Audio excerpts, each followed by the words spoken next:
Good morning, friends of the media, and welcome to the media briefing. The Chief Executive will say a few words and then she'll take questions from the floor. Can I now invite the Chief Executive to speak? Friends of the media, members of the public, good morning. Last week, the National People's Congress Standing Committee already considered preliminary the draft of the law on safeguarding national security in Hong Kong. Then there's also explanatory statements issued. Now we have for the primary main content of the draft law already published. I think that would go some way to addressing the concerns expressed by the public over the past few weeks. So today I would just highlight a few key points of my views. First of all, since the 22nd of May, the National People's Congress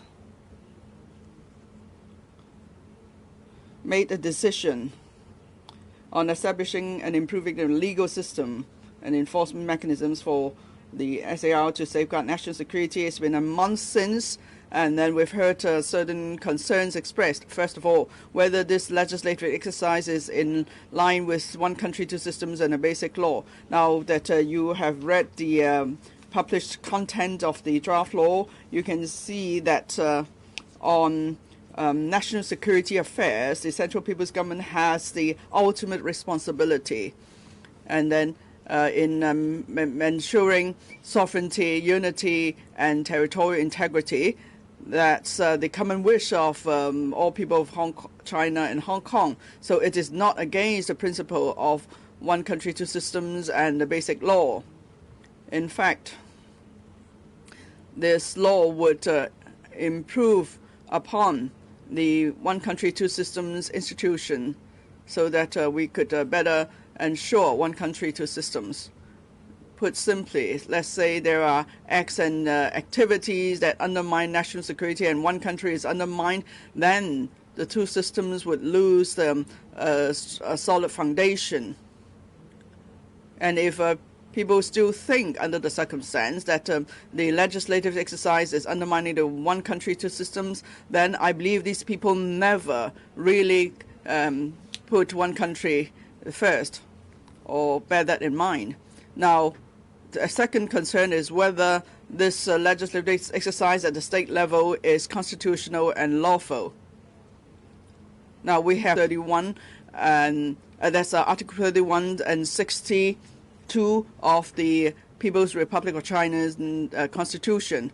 And also, after the law is passed, it will be included in Annex 3 of the Basic Law for promulgation and implementation in Hong Kong. So the legal basis is crystal clear. There is no, there's nothing unclear about it. And the third concern is after the law is enacted, would Hong Kong people continue to enjoy their rights and freedoms? Will their rights and freedoms be protected? Now, I think in the published content of the law, you will see that only 4 types of crimes are to be targeted by the law. Later on, when we see the provisions of the law, we'll see that, what the definition is for the 4 types of criminal acts undermining national security.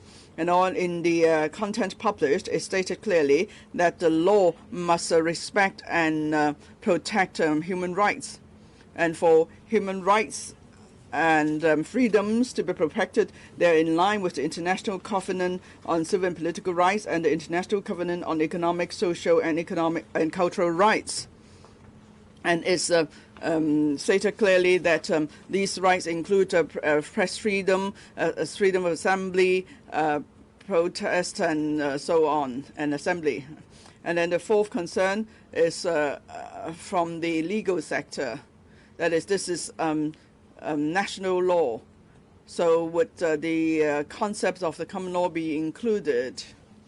Last week, I said well, not as an expert, but I said that for different types of law, common law, other laws, they may share certain common features, and these features include the rule of law principles and concepts. Now, for the published content, you can see clearly that the rule of law principles are included. For example, it states clearly that if an act is criminal then in nature, then it's punishable, or it is a principle of no penalty without a law. That means in future we know exactly what act is unlawful and what is not. And the second rule of law principle is presumption of innocence.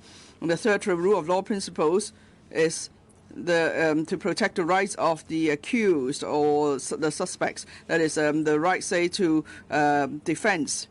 And the fourth principle is if someone has been acquitted, then the person could not be punished again. That is the prohibition on double jeopardy.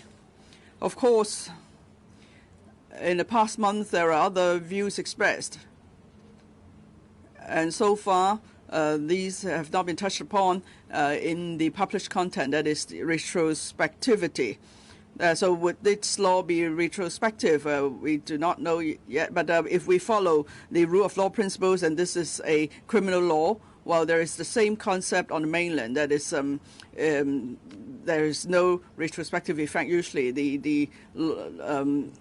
Only acts committed after the law comes into effect would be covered.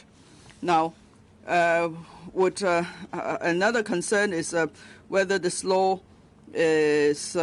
will be fully applied in Hong Kong here. Now, it's stated clearly in the draft law that the Hong Kong SAR government will take responsibility for enforcing the law, but there will be a handful of cases, of special cases. Now, the SAR government, of course, has major responsibility in implementing the law, and will also be exercising the jurisdiction given will be exercising jurisdiction over the law.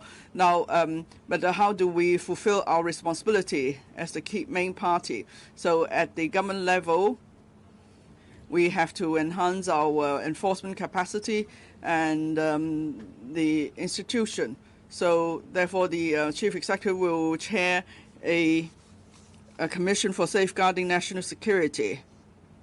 As for the membership, it will be stated in the principal law. There will be two main departments involved. One is the police force, the other is the Department of Justice. So there will be dedicated sections in handling national security matters. Now, we've also heard often whether the national security law will undermine the judicial independence in Hong Kong. Now, I must stress that judicial independence is key to rule of law in Hong Kong. As the Chief Executive, since I assumed my office, I have always attached great importance to judicial independence. I have full respect for the judiciary, and I fully support their work. I've said this before. So this will not undermine judicial independence. And after the decision was announced, the Hong Kong and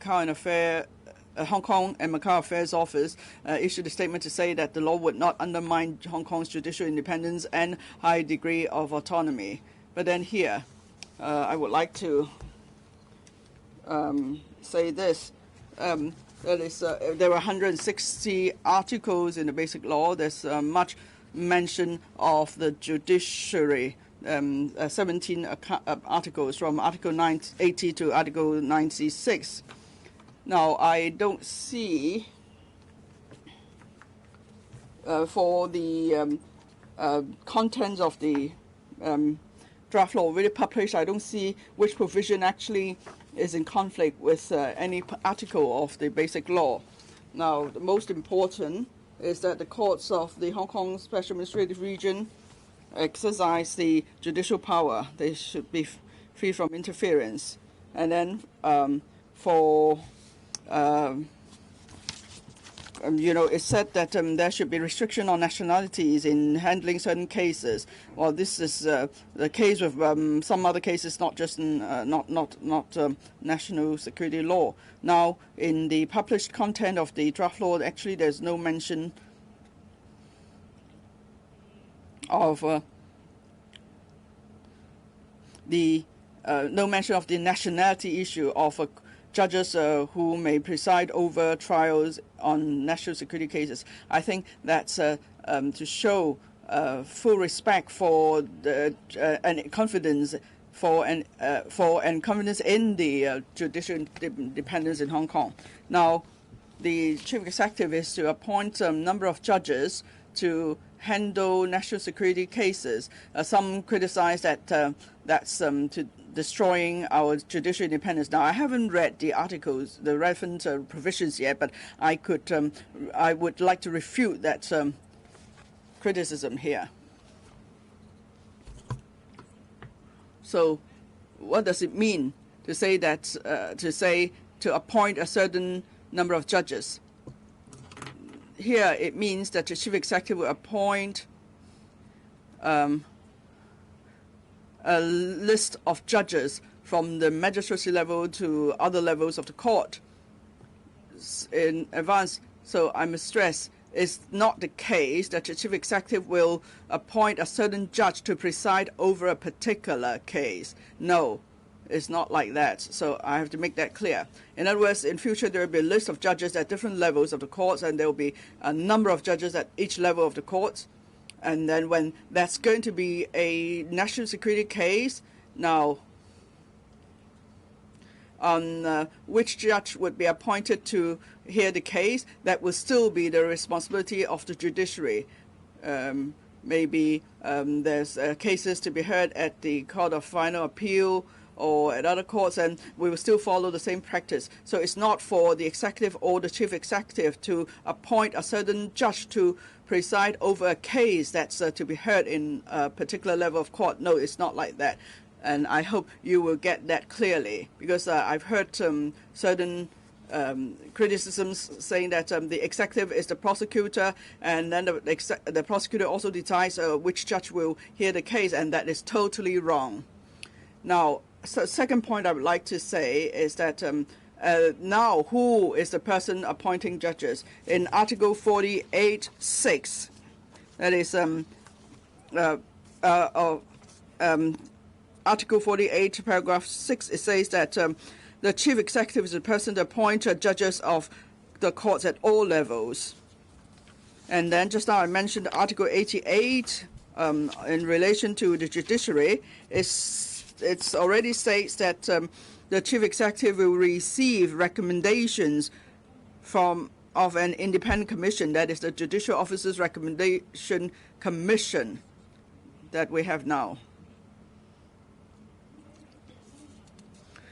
So for some so-called appointed judges to hear national security cases, we'll still go through the same process. So put simply, the chief executive is not just going to appoint anyone on the street to be a judge on national security cases, but rather there are already judges serving at different levels of the courts, and then the chief executive will appoint some of these judges to hear national security cases. In other words, for the judges that could be appointed, or the pool of judges who could be appointed, they have already gone through the time-honored process of independent recommendation of an independent commission. So therefore, the chief executive's appointment of judges on national security case would not change that. But of course, we must not forget that ultimately it's the chief executive who has the power to appoint judges.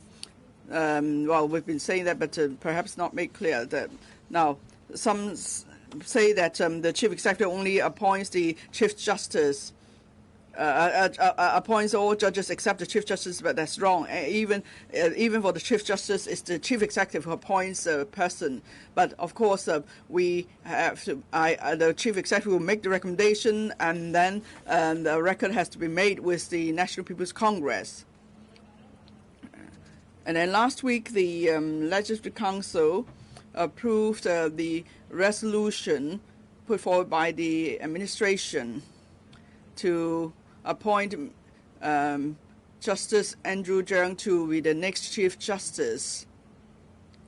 I'm now, going through the process of submitting this recommendation to this appointment to the National People's Congress for record, and then Justice Andrew Cheung could then become the Chief Justice on the 11th of January 2021. Sorry. Now, of course, I heard there's been much opposition to this appointment, and I find that regrettable.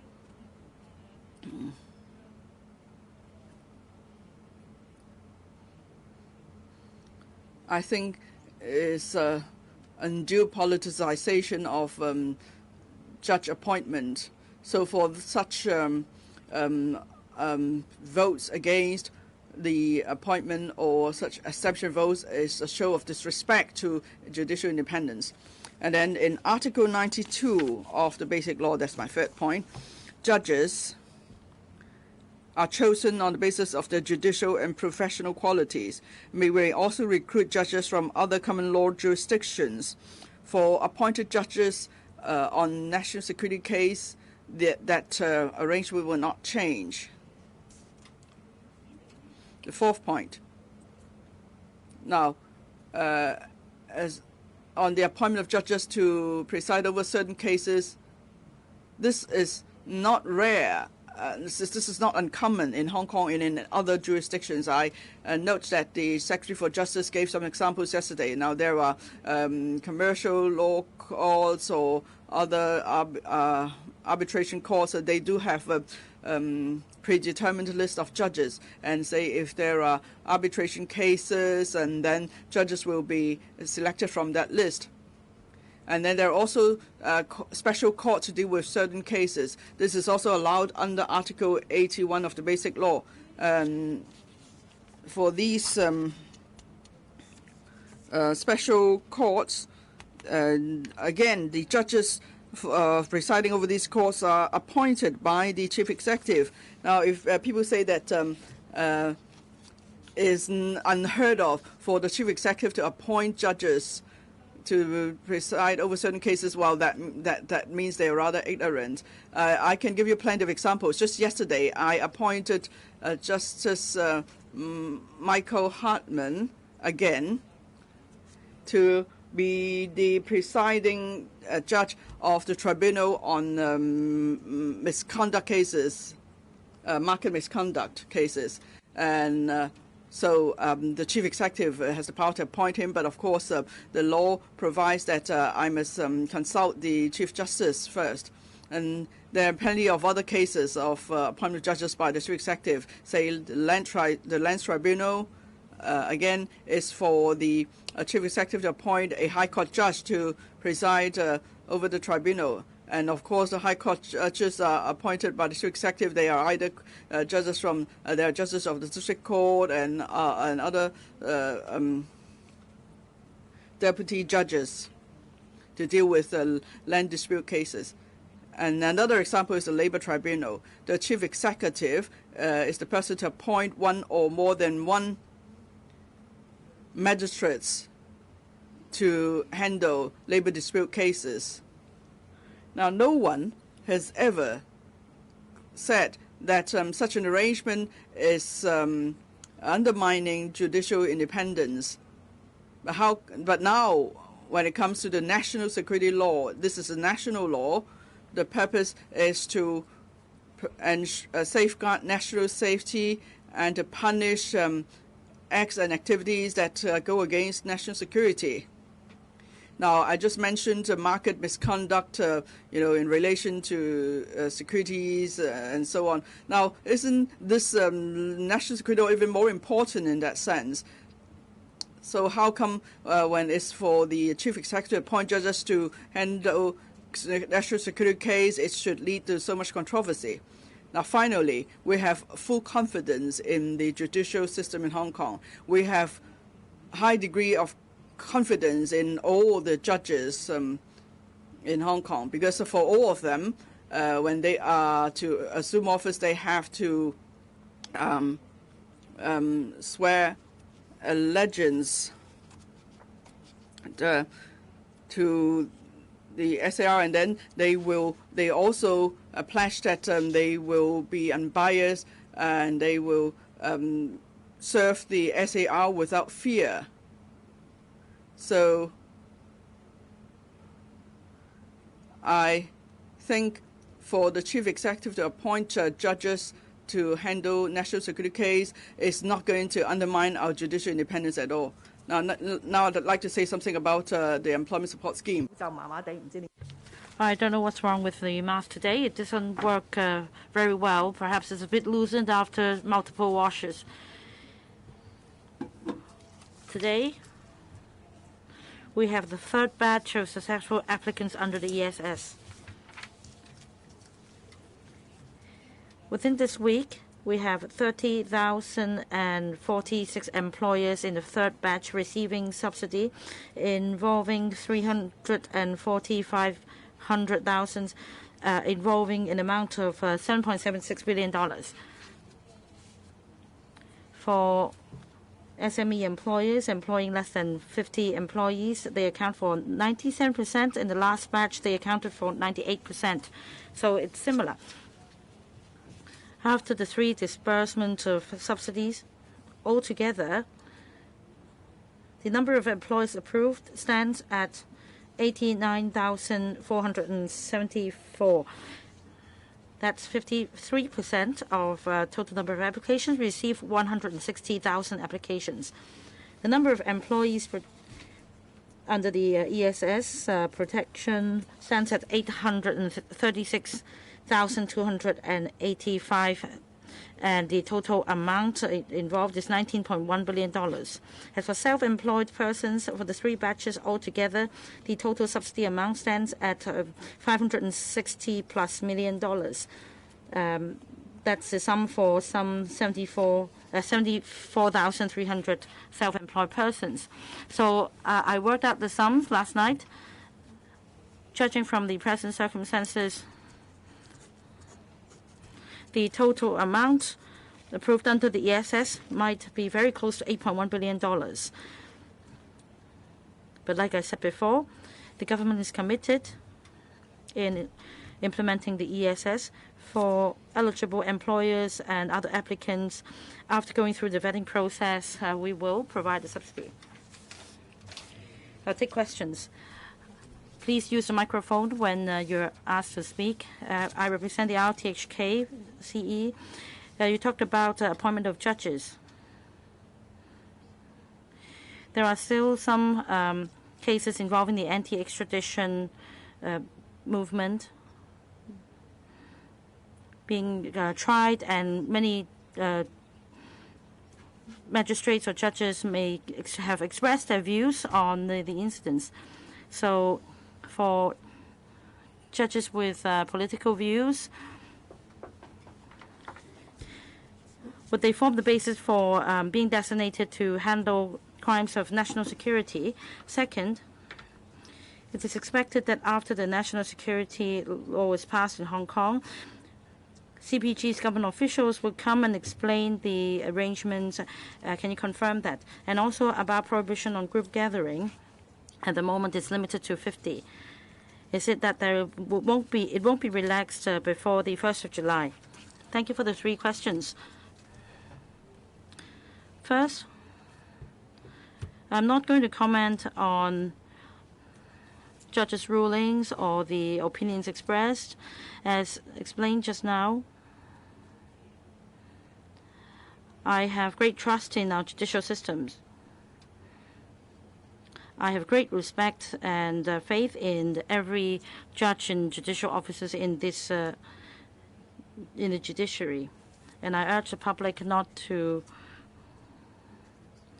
make insulting remarks or harsh criticisms on every decisions made by a judge. For example, today I read from the news that a judge's ruling was regarded as a malicious ruling. Well, this is really problematic.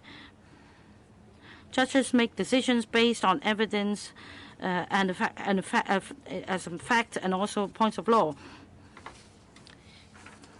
We all need to work towards safeguarding judicial independence in Hong Kong. Second, whether any Beijing officials will come and explain the arrangement. So far, I haven't heard any news, but then this is national law, and definitely the CPG officials will have the authority to explain the arrangement, especially the experts in the Legislative Affairs Commission of the NPCSC. I haven't received news yet, but as a chief executive, I'll strive to understand the purpose of the law and also implementation details so that I can explain to the public. And let me say that just like the explanatory statement published in the Xinhua News Agency last Saturday, the views of myself and government officials have been incorporated. We were personally received by the Central Leader Group on Hong Kong and Macau work on June 3rd. And about prohibition of group gathering,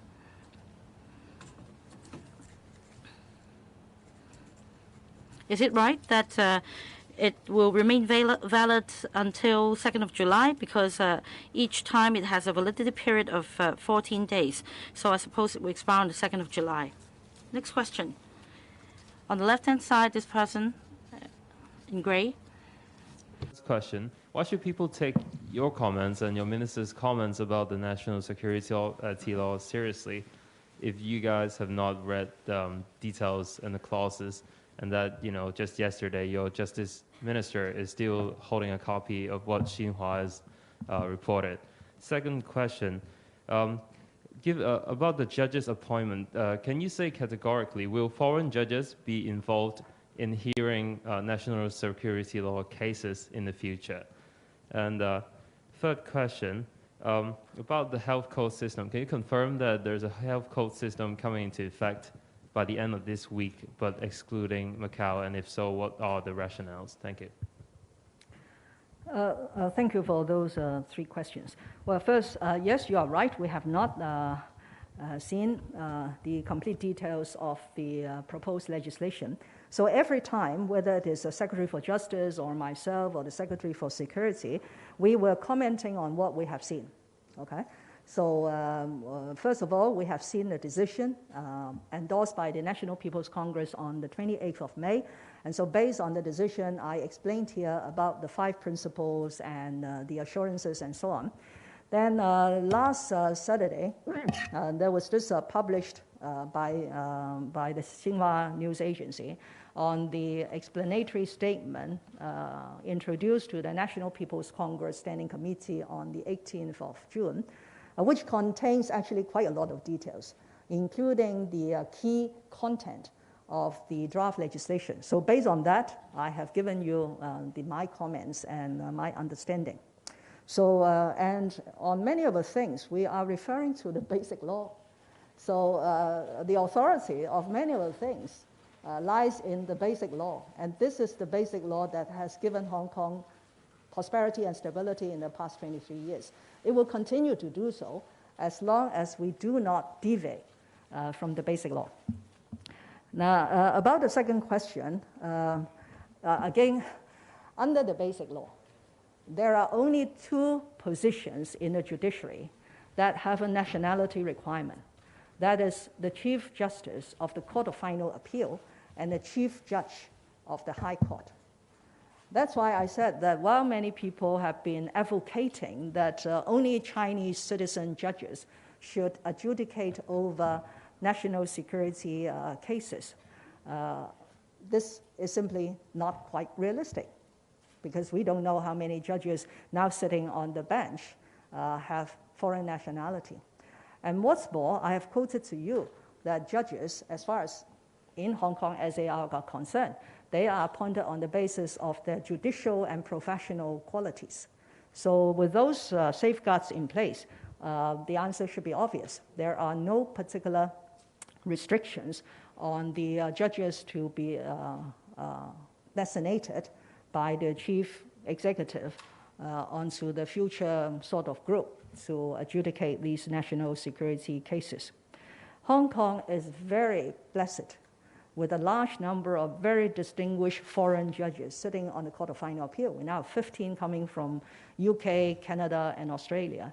So I likewise pay tribute and respect to each one of them over these years in my capacity as a CS and the CE. Now, the third question about health code.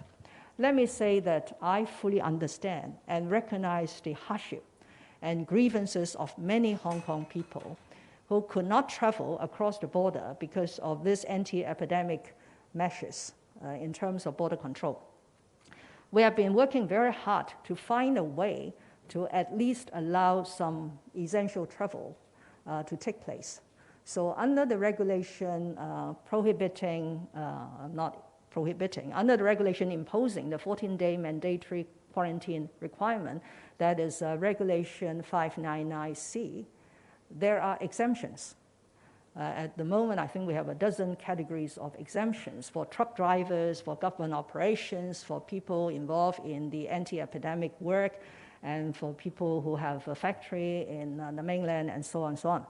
So, but now the problem is not just on our side, because the mainland authorities have also imposed a 14-day mandatory requirement since the end of April.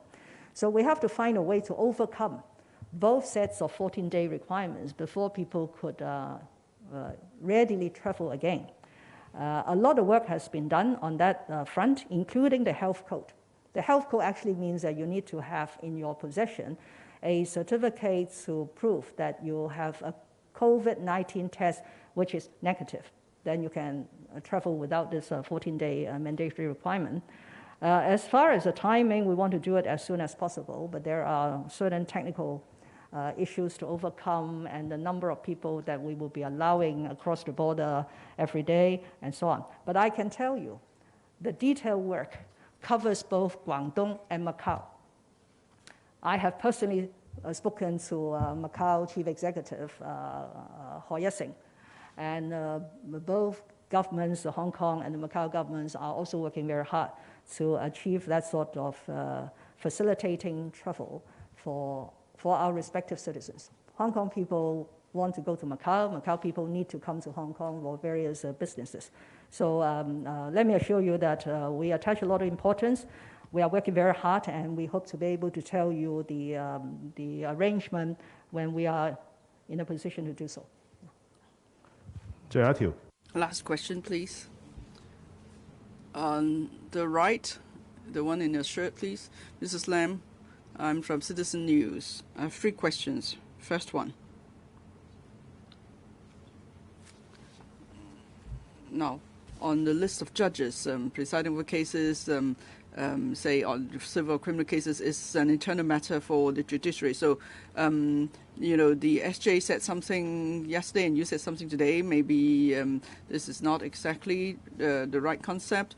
And then former Chief Justice Mr. Andrew Lee said that perhaps you should go by the recommendations of the Chief Justice of the Judicial Officer Recommendation Commission in dealing with the choice of judges to preside over a national security case. Would you consider that? And second question, for persons detained by the police under the national security law, the period is up to the government. Can you confirm that would be the arrangement? What is the legal basis for that? Would it be against the spirit of protecting the individual in criminal law? Could the person apply for habeas corpus? And third question, in the explanatory statement of the national security law, there's mention of the eligibility to stand for election. But right now, this confirmation is voluntary. So do you think it would be necessary to change that voluntary confirmation arrangement in the light of the national security law? In other words, candidates have to express their support for the national security law to qualify as a candidate. Now, first, I have great respect for the former Chief Justice, Mr. Andrew Lee, of course, but just now I spent quite a bit of time to explain the matter to you. And one point is important. Some people believe the chief executive is only the head of the executive. So for the head of the executive to deal with some matters of the judiciary, it may seem appropriate and it may seem to be interference. But I must stress again, the chief executive has dual identities. The chief executive is still the head of the executive. At the same time, the chief executive is the head of the entire special administrative region. This is stated clearly in the basic law. If you look at the chapter on the political structure of the basic law, you see there are a number of provisions to do with the chief executive before. There are provisions on the executive and then the judiciary. So this concept must be made clear. Otherwise, there's no way we can explain the situation clearly to you. And then you ask a specific question. Yes, I note to what Mr. Andrew Lee said. When the chief executive appoints judges, what is the interaction between the chief executive and the chief justice? Now, there are many laws in Hong Kong.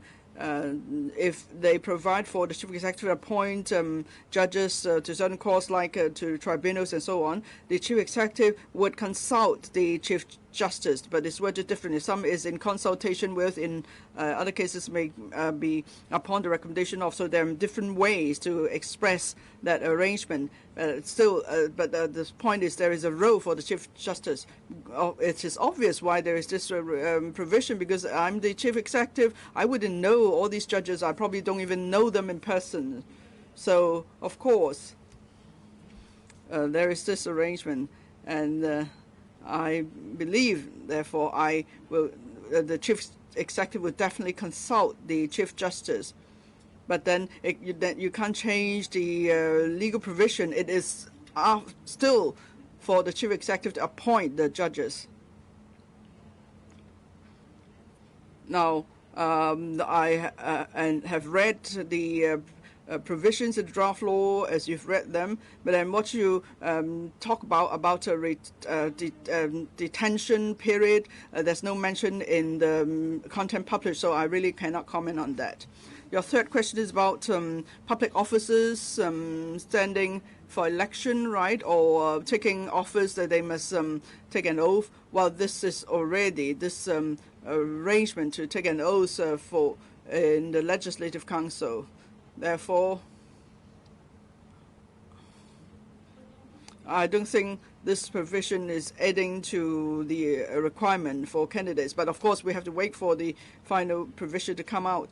But from what I've read, I don't get the impression that this provision is to add new conditions for someone to become a candidate. Thank you.